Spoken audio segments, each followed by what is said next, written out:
And I'm building another wall. I'm closing off this area. I'm building a second wall. I'm putting out all my villagers to build a second wall. Forces forward. And I'm building another wall. Hey there, guys. How's it going? This is a very interesting replay. It is an English mirror match between me and Microkinetic, who's on our Discord server now. So I met the guy by playing online over here. But yeah, it's a very interesting match. A lot of wild things happen in them. So standard start, we are sending our scout out to get some sheep and just scout the map out. And I'm still getting used to the maps in this game. It's been about 10 hours. I played the game for maybe 10 hours. Maybe it's a lot, maybe not. I'm sure other people have much more. Sending out my scout. This is a map where there are only 2 points of entry to either player's base. And that's going to factor in a lot. That's going to have a huge effect on the course of the match. And I also like that we can see our resources. I can see... Alright, so he hasn't built a barracks, but he's building a mill. That's rather early for building a mill, but he's going to do it to collect food from these animals. That's really interesting. I try to avoid building mills for as long as I can, just to save up on the wood for longbows in the second age. And you can tell it's a long one by the timer. That's 52 minutes. That might be my longest match so far in this game. Usually over by the 20-minute mark. I get to the second age and then I just spam longbows. That's how I roll in this game. He's not trying to rush for the next stage, which is interesting. I'm usually the second person to get. I'm always behind in terms of age advancement. He has reached the feudal age as I am taking advantage of my access to stone walls. There are only 2 entry points and I'm taking full advantage of that.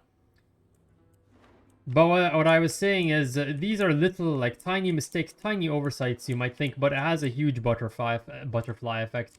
It definitely adds up across the course of the game. When you have these little mistakes adding up and then the other person just pulls ahead.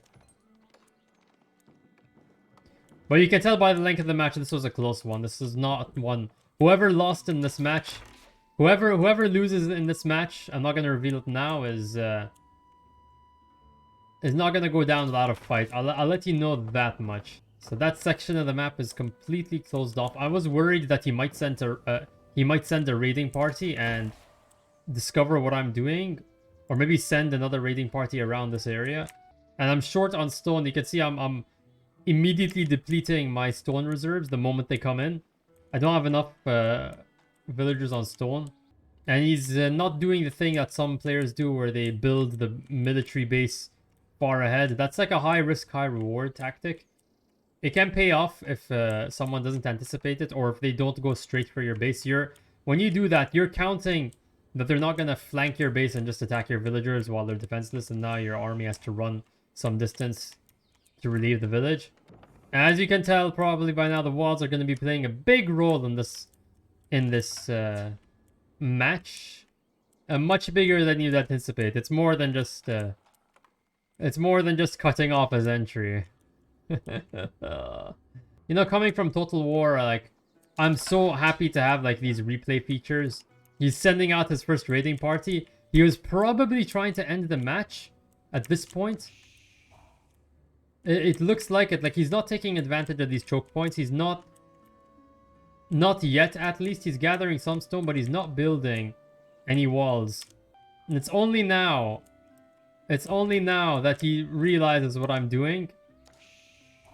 And he comes really close to circumventing the whole perimeter. I don't know if he sees my other villagers though. I think he might not see my other villagers. It's really weird that he chose not to kill my villagers and just go around. Or maybe he's just doing this intentionally. He's trying to scout around and see what I've done. So he comes up across this wall and he realizes, yeah, this is not going to work. And then he's building his own wall. He's building his own wall because there's nothing else that he can do at the moment. He needs to build that wall because I have the defensive advantage. Whatever he throws my way, he's gonna get butchered if he throws anything my way, or the attempt is gonna be futile. But I can take the initiative so long as I'm the only person with a wall. I can take the initiative. and launch my own attacks and risk losing my own men because I have time. The walls, that's what walls are. Walls don't just protect you, they buy you time. Even if he has siege equipment, that's going to act as a delaying tactic. It is not strong compared to mine. Like, he doesn't have any siege engines, it seems. So I saw this. The wall was incomplete. I have a bad feeling about this. It's a trap! And these slow siege engines. And I didn't scout the terrain earlier, and that was my mistake, so these trees are obstructing my advance. And here we have the first true engagement. Scout immediately dying. And I popped both the stakes and setting up camp.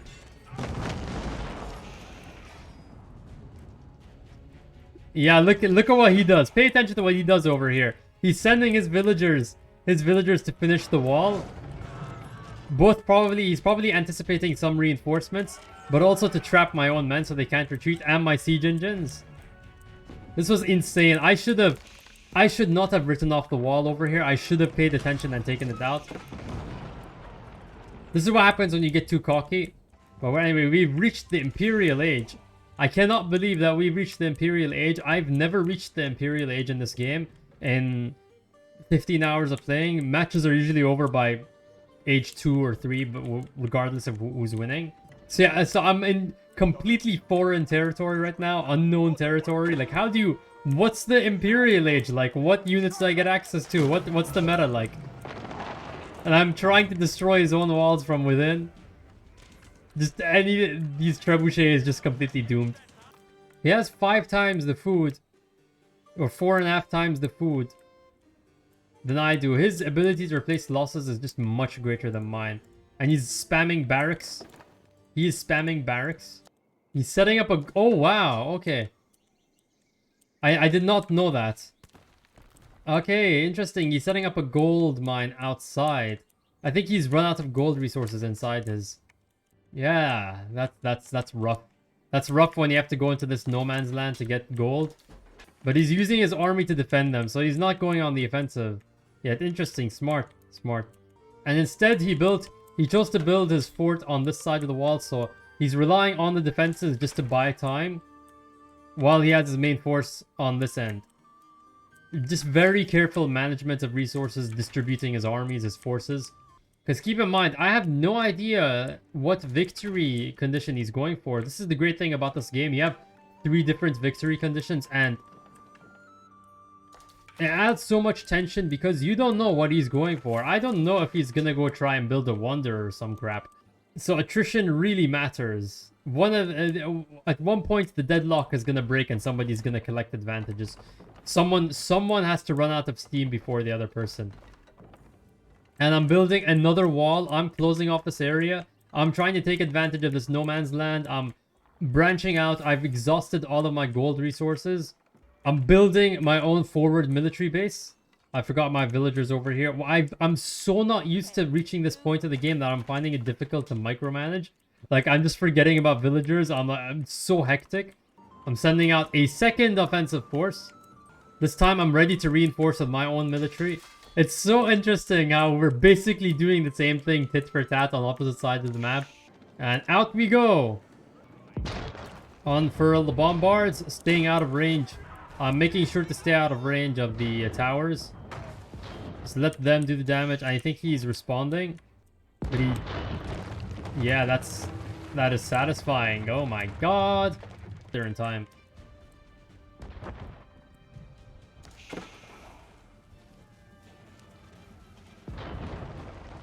Yep, and that is his keep.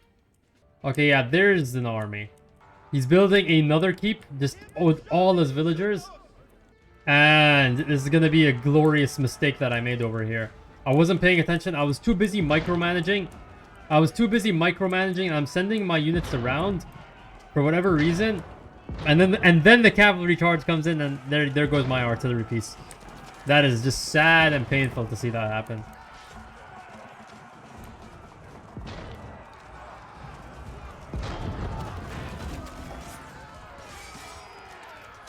reinforcing crossbowmen.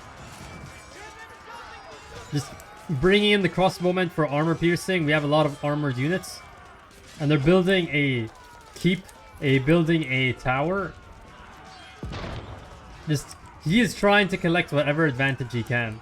Yeah, this battle of attrition completely lost. I'm preparing for a counterattack. I'm placing my crossbows on the walls. But instead, he does the opposite and attacks this section. And that wall's about to tumble now. Building a house. Oh, what a nice place to plop down a house. I bet that property came dirt cheap. Or maybe not. Maybe not. Maybe somebody really demands a front row seat of all the action. As they say, keep your friends close and your enemies closer. So I'm pulling back all my villagers. I'm building a second wall.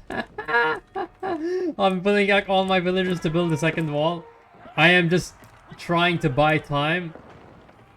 That's all I care about right now, buying time. At this point, I believe I made the decision to try and get enough resources to build a wonder. I'm not confident in winning this just by brute force. I'm gonna have to build a wonder and try to win this. Forces forward, and I'm building another wall. I am building another wall, and the wonder is being built. We are building the cathedral of St. Thomas. I don't know how many villagers I have building this right now. How many of these? 42. 42 villagers just building half of our civilization. And then here's where I was like, oh crap, I never completed the landmark in this game. A wonder in this game. I thought it was gonna be like an instant victory, but I'm like, oh man, I have to defend this for 15 minutes.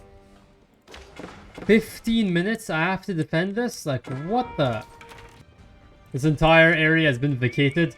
This is a ghost town. I wonder how unnerving it must be to these soldiers that they're walking through a ghost town. And every step they're taking, their fear just increases. Like, what are we gonna find at the end?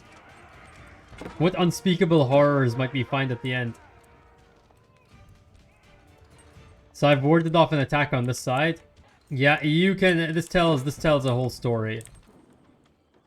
Yeah, he's gonna unload his trebuchets. I'm concerned he might attack the cathedral.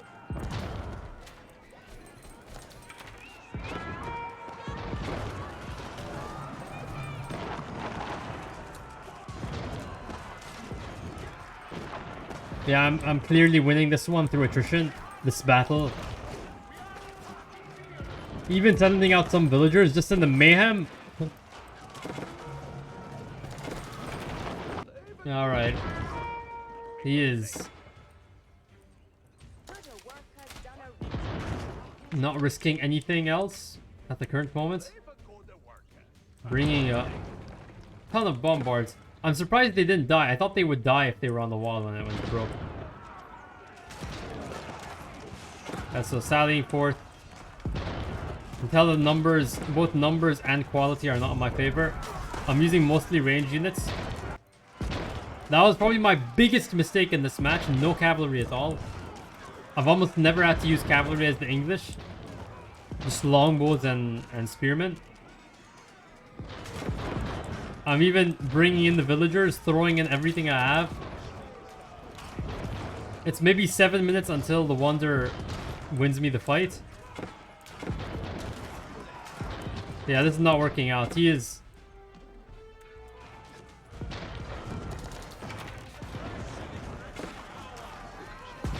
He is feeding in units very slowly, but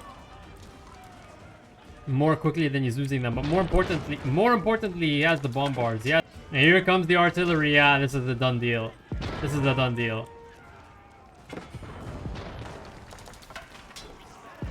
Bringing in literally everything.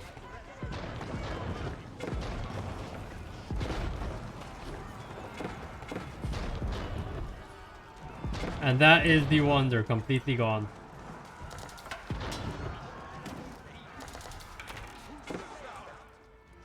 And after all these walls, he's finally reached the core of my civilization. Everything I have left. The sweatiest match I've played in this game so far, most entertaining one by far. Got to see everything in it. Walls, Imperial Age, artillery.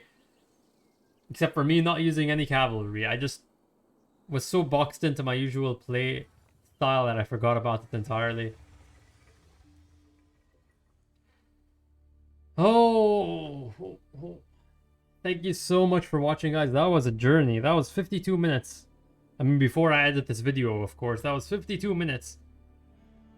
If you'd like more of this content, don't forget to sub to the channel. You can also head on into Discord. We are a Discord full of strategy fans, Total War, Age of Empires 4, War Selection, you name it. You can head on in there, join all the fun conversations, get to know some great players and some great people. And you can also check out my Twitch. Links to everything are in the description below. And if you want access to some exclusive content or videos before everyone else gets to see them, you can check out my Patreon. You can also check out the merch store. Get your own very own Dishonor Brew merch. This cap that I bought for myself. I'll see you all next time, guys. Thank you so much for watching. Hopefully this isn't the last type of sweaty match that I'll be casting on this channel. Bye-bye!